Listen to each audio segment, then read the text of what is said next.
Bismillahirrahmanirrahim. Assalamualaikum warahmatullahi wabarakatuh. Kembali lagi dengan saya Muhammad Ali Sahid Saputra.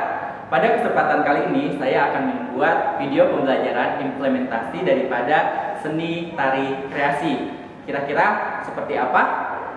Mari kita saksikan video berikut.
Ya, demikian barusan merupakan video cipta karya tari kreasi tentang lanang. Lanang merupakan pengertian daripada laki-laki. Kemudian, apa saja yang ada dalam tari tersebut? Di antaranya yang pertama, pasti ragam gerak. Kira-kira ragam geraknya apa? Yang pertama ada ragam gerak bagian tangan. Ini merupakan ragam gerak tari dasar ranah tangan. Yang pertama ada yang kiting, ya, jadi bisa disaksikan. Yang kiting itu jari tengah dengan ibu jari digabungkan, membuat lingkaran kecil, kemudian sisa jari jemari lainnya membuat lentingan, jadi melenting tangannya. Kemudian ragam gerak dasar tangan berikutnya adalah nyempurit. Berbeda dengan yang kiting, kalau nyempurit itu tidak dengan jari tengah, melainkan jari telunjuk. Jadi seperti ini. Nah, seperti ini nampaknya. Ibu jari dan jari telunjuk membuat lingkaran yang tidak stabil. Kemudian jari jemari lainnya itu melengking. Seperti itu. Yang terakhir ada ngerayung. Ngerayu seperti ini. Nah, ngerayung seperti ini. Keempat jari jemari lainnya itu ditempelkan. Dan ibu jari menempel ke telapak tangan. Itu gerak dasar. Kemudian ada lagi yang lainnya. Contohnya seperti kambeng, boyo mangap, seperti itu. Kemudian masuk ke ragam gerak bagian tubuh mengikuti kaki. Itu untuk perempuan dan laki-laki berbeda. Untuk perempuan ada namanya rengkuh atau juga mendak. Seperti ini untuk perempuan.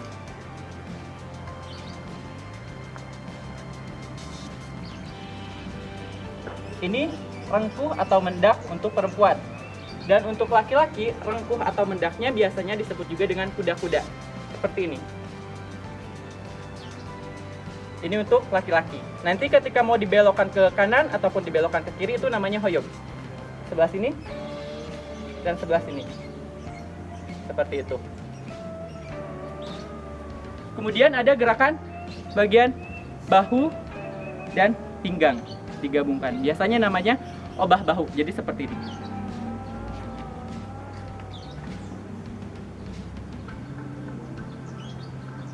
Seperti itu. Itu dia ragam gerak dasarnya. Kemudian sisanya itu biasanya menjadi ciri khas daripada nama daerah-daerah lain. Seperti itu. tumpang tali seperti ini, tumpang tali ya, kayak gitu. Kemudian ada trisik, nantinya berbeda lagi, jalan pelan kayak gitu. Ada cancer juga, masih banyak yang lainnya. Yang jelas untuk pembelajaran kali ini hanya sekian materi dasar tentang ragam geraknya. Sisanya ada apa?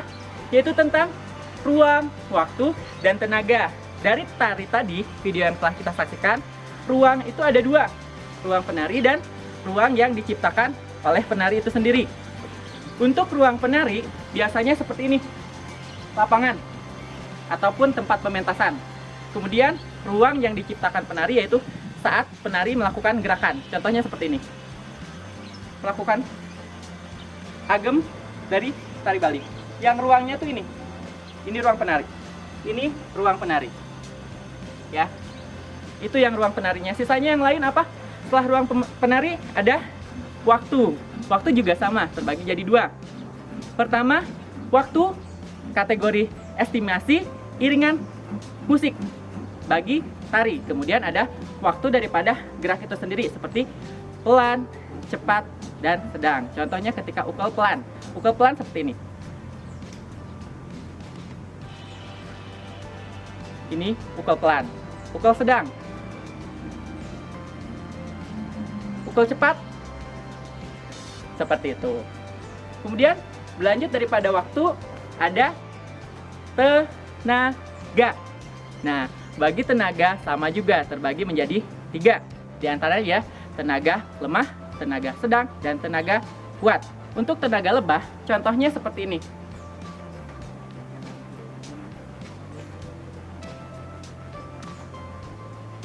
Itu tenaga lemah.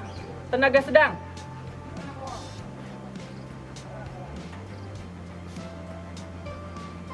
kemudian tenaga kuat,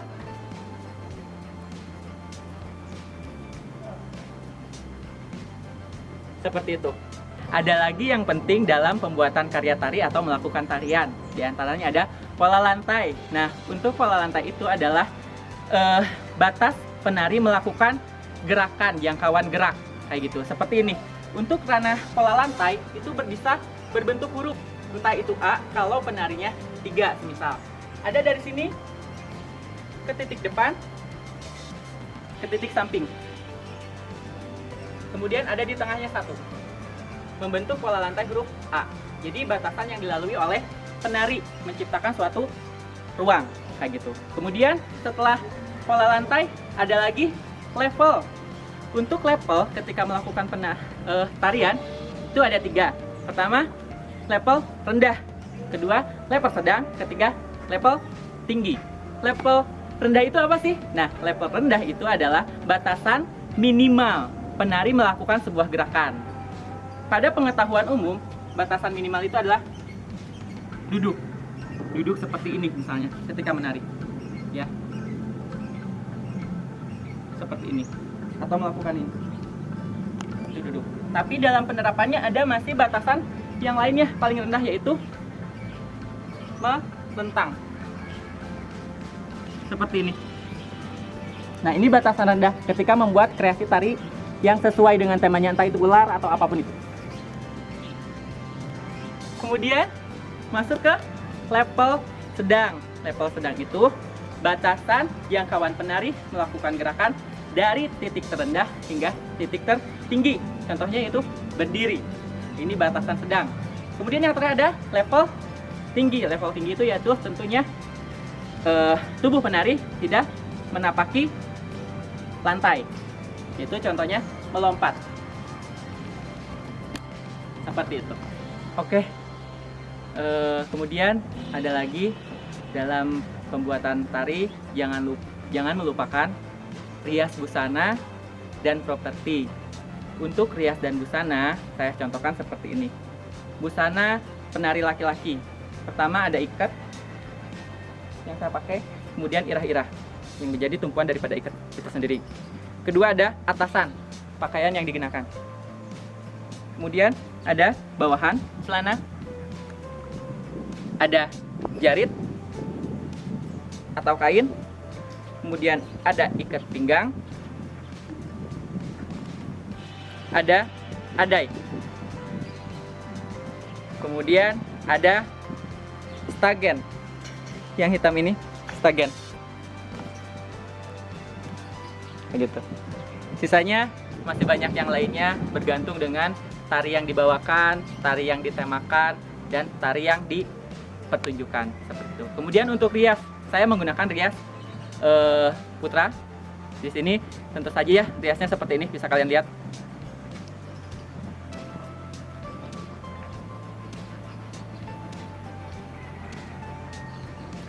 Di penggunaan rias, dasarnya ya pasti ada foundation, bedak tabur, bedak padat, eyeshadow, pensil alis, eyeliner, kemudian sifat yang hitam, sifat coklat, blush on, kayak gitu, lipstick, sama highlighter.